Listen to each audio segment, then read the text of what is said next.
Hi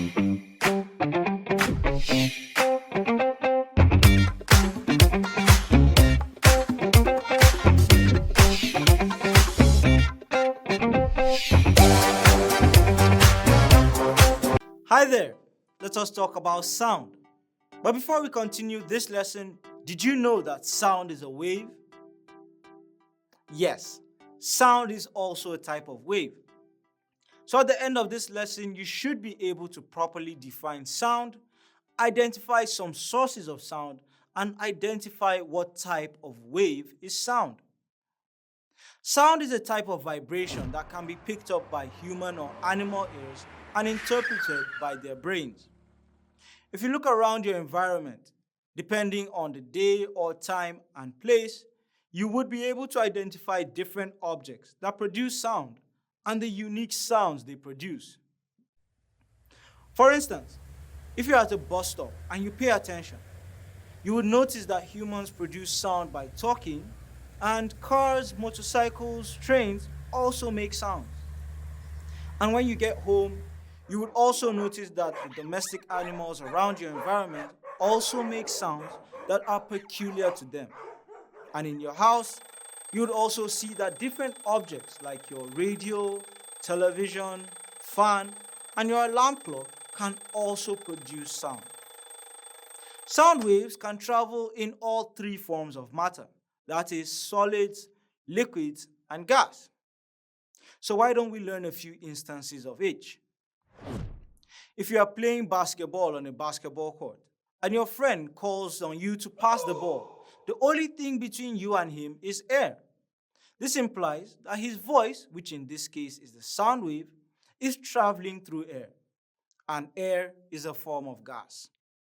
It has been proven that aquatic animals such as fishes are able to communicate with one another through sound waves. Some are also able to use sound waves to locate their prey, while some use it for direction. In fact, sound travels faster in liquids like water than in air. This is because water molecules are more closely packed than air molecules. So let's illustrate this.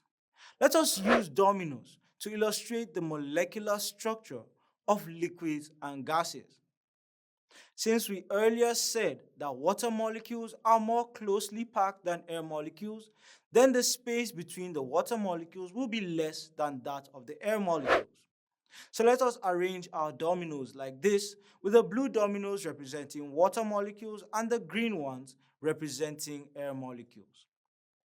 Now, if both sets of dominoes start at the same line with the same length and we set them falling at the same time, you would observe that the blue dominoes will all collapse before the green ones. Now let us show another example to prove that sound can travel in solids. Assuming you and your friend are standing at both ends of a very long table and he slightly knocks the table at his end. You may not be able to hear the sound because of the distance between both of you. But if you placed your ear on the table, you would be able to hear the sound much louder. Also, sound travels faster in solids than in liquids and gases. This is as a result of solids having their molecules more tightly packed than liquids and gases. So if we use the earlier illustration with dominoes and add a third row of red dominoes with less space between them and set them falling, the red dominoes will finish first, then the blue, and lastly the green dominoes. Since we have just shown that waves can travel through solids, liquids, and gases, then we can say sound waves can travel through all forms of matter. And each of these forms of matter is an example of a material medium. Waves, such as sound waves, that can travel through a material medium are called mechanical waves.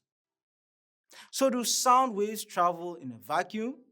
For instance, if an astronaut plays his radio in space, can those around him hear him? The answer is no. This is because in space, there is no material medium like air to carry the sound that will be produced. So keep studying and see you in another lesson.